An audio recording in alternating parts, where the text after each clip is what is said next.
So hello everyone, কেমন আছো? নিশ্চয়ই ভালো আছো। আর আমিও একটু একটু ভালো আছি। তার কারণ হচ্ছে মাঠে এখন প্রচুর কাজের চাপ, ওই জন্য। তো এইগুলো দেখতে পাচ্ছ, ধান ভাবিয়ে রাখা হয়েছে, এগুলো সিদ্ধ করা হবে। তো আমরা চলে যাচ্ছি এখন সর্ষে ভাঙতে, যেহেতু সর্ষে তো টাইমে না ভাঙলে ঝরে পড়ে যায়, ওই জন্য। তো চলো গিয়ে দেখাচ্ছি সর্ষে খেতে।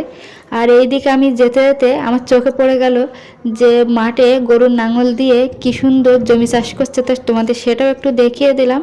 তো আমরা তো অলরেডি চলেও এসেছি আমাদের সর্ষে ক্ষেতের দিকটায়।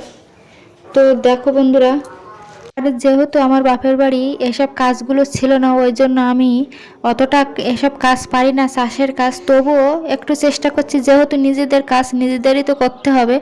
তো দেখো, আমি এসবগুলো খুব আনন্দ করেই করি, আর ভালোও লাগে করতে, যেহেতু নতুন।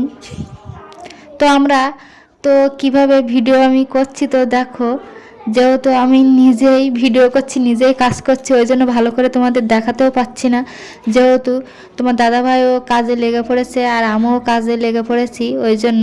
তো এইভাবে তোমাদের যতটা পারি আমি দেখাচ্ছি, তো ততটা হয়তো ভালো করে দেখাতে পারবো না। আগের ভিডিওতে তোমরা দেখেছো আমরা মাঠে এসে সর্ষে ভাঙছি বা মাঠে এসে কাজ করছি। তা আজকের দিনটা হচ্ছে লাস্ট দিন, আজকে কাজ করলে হয়ে যাবে। তো এইটুকুনি আর আছে, এগুলো আমরা ঝটপট ভেঙে নিচ্ছি। তো দেখো, আমি ফোনটা এক জায়গায় বসিয়ে রেখে তোমাদের দেখানোর চেষ্টা করছি ভালোভাবে। তো কতটা কি দেখাতে পাচ্ছি কি না পাচ্ছি জানি না, তোমরা একটু প্লিজ ভালো করে দেখে নিও। তো এভাবে আমরা কাজগুলো তাড়াতাড়ি সেরে নিচ্ছি।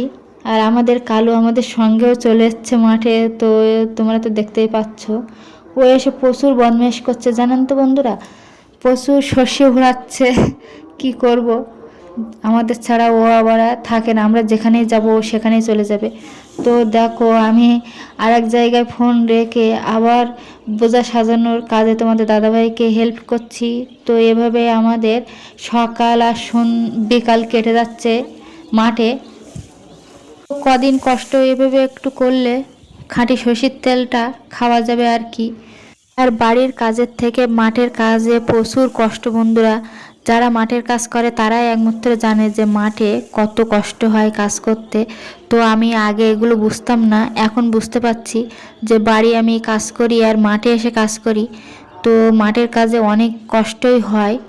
আর যেহেতু আমার বাপের বাড়িতে জল কাটছিল, তো তখন আমি বুঝতাম না যে মাঠে ধান চাষ করা বা সর্ষে চাষ করায় কত কষ্ট। তো এখন সেসবগুলো বুঝতে পারছি। তো দেখো, আমরা বাড়ি এসে গিয়েছি, আর এইদিকে শাশুড়ি মা ধান সিদ্ধ করে রেখেছিল, আর আমরা এসে সেগুলোকে বস্তায় করে, দেখুন আমাদের তো সিঁড়ি হয়নি, ওই জন্য বস্তায় করে এমনভাবে আমাদের ছাদের উপরে তুলতে হচ্ছে। আর যতদিন না সিঁড়িটা হয় ততদিন এমন করে কষ্ট করেই ছাদে তুলতে হবে। তো এইদিকে মা ধান সিদ্ধ করে রেখেছিল, আর আমরা এসে তো উপরে ছাদের উপরে তুলে দিয়েছি। এভাবে আবার তাড়াহুড়ো করে আমরা রান্না করে খেয়ে দিয়ে আবার আমাদের যেতে হবে মাঠে, যেহেতু আমরা তখন সকালেই গিয়েছিলাম আর এখন বিকালে আমরা যাব। তো এবার আমরা তাড়াহুড়ো করে রান্না করে নেব, নিয়ে আবার চলে যাব মাঠে। তো মাঠে আমরা চলে এসেছি। তো এইখানে হচ্ছে খামার, দেখুন এটা হচ্ছে এখানে ধান তোলা হয়, সর্ষেও তোলা হয়। তো এখনও দেখুন একজনেদের জমি কাঁচা পুরো, এখনও সর্ষে পাকেনি। আর এই দেখো, আমি এইগুলো হাত দিয়ে দেখছিলাম, এনাদের এই সর্ষেগুলো হচ্ছে একটু দেরি করে তুলে, এই সর্ষেটার নাম আমি জানি না, এগুলো হচ্ছে একটু দেরিতে তুলে। আর আমাদের এই যে সর্ষেটা আগেই তোলা হয়, যেহেতু আমাদের আবার ধান করা হবে ওই জন্য। তো দেখো, আমাদের সঙ্গে কালু চলে এসছে, আর আমি ফোনটা এক জায়গায় রেখে তোমাদের দেখাচ্ছি যে আমরা কিভাবে সর্ষে গাছগুলো তুলে নিয়ে যাচ্ছি। তো এভাবে আমাদের কেটে যাচ্ছে আর কি দিন। এরপরে আবার আসবে মাঠের ভিডিও, তাতে থাকবে তোমার জমি ভেজাতে হয়, কীভাবে ট্র্যাক্টর দিয়ে দিতে হয়, আর কিভাবে বীজ তুলে রুতে হয়, এইসব নিয়ে আবার তোমাদের মাঠের ভিডিও শেয়ার করব। তো মাঠের ভিডিও তোমাদের কেমন লেগেছে অবশ্যই কমেন্টে জানাবে, আর যদি ভালো লেগে থাকে লাইক কমেন্ট শেয়ার আর সাবস্ক্রাইব করে পাশে থাকবে। টাটা বন্ধুরা।